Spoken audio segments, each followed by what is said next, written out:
The failure of the respondents, all of them, to follow due process in licensing or authorization of this development.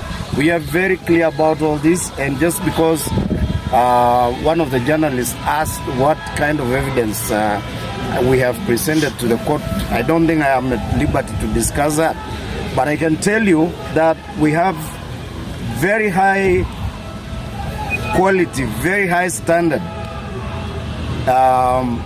GPS data that we have supplied to the court.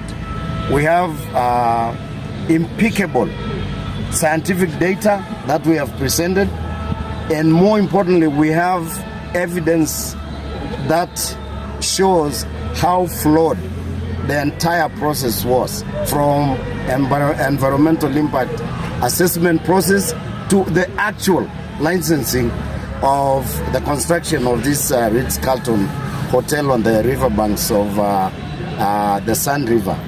The Sand River is on the border with Tanzania, and according to the data we have, that particular location where Ritz-Carlton was built is labeled by scientific data as a very high use corridor, one of the highest used corridors by the migrating wildebeest from the Serengeti into the Maasai Mara Game Reserve. It is also the last northern tip point, crossing point for the wildebeest.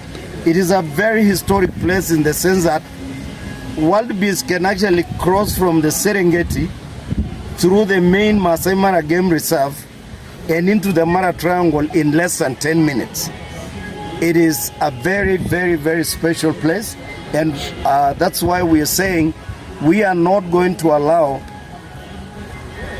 corporations such as Ritz-Carlton, Marriott International, that obey rules, regulations, environmental regulations in America, in Dubai, in Australia, in China, to come to Maasai land and lower those standards like to the ground level. We are not going to allow them to come and destroy our environment. If you look at this this banner here, at the bottom of this banner says our wildlife, our future, and that is exactly what we mean. Our wildlife is our future, our environment is our future. And I'm telling you here today, I want to assure you today, I want to assure the Kenyan people today, I want to assure the global environmental community today that whatever it takes for us to defeat this agenda, to destroy the environment through engaging in very corrupt, mischievous processes to get licensing and to authorize the construction of huge facilities like Ritz-Carlton, we are going to fight this for the long haul. We are not about to relent. And I want to thank our lawyers for being thorough in their work, for being dedicated to this.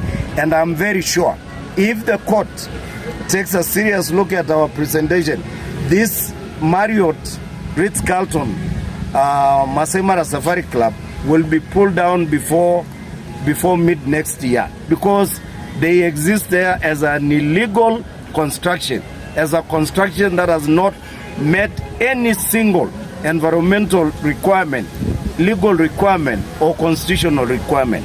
So that is our position, and I want to thank the Maasai people for coming out and supporting this agenda. And it's just one. It's the first one of the many cases we are going to have to deal with of hotels, camps that have been built on wildlife corridor. It is the beginning of a long journey to bring down all those hotels and camps that have been wrongly, corruptly built on wildlife migratory corridors. Long live the wildebeest. Without the wildebeest, there is no Mara. Without Mara, Narok County government cannot even exist for a single day. It will close because there is no major source of income for this county, and indeed for this country, than Maasai Mara Game Reserve.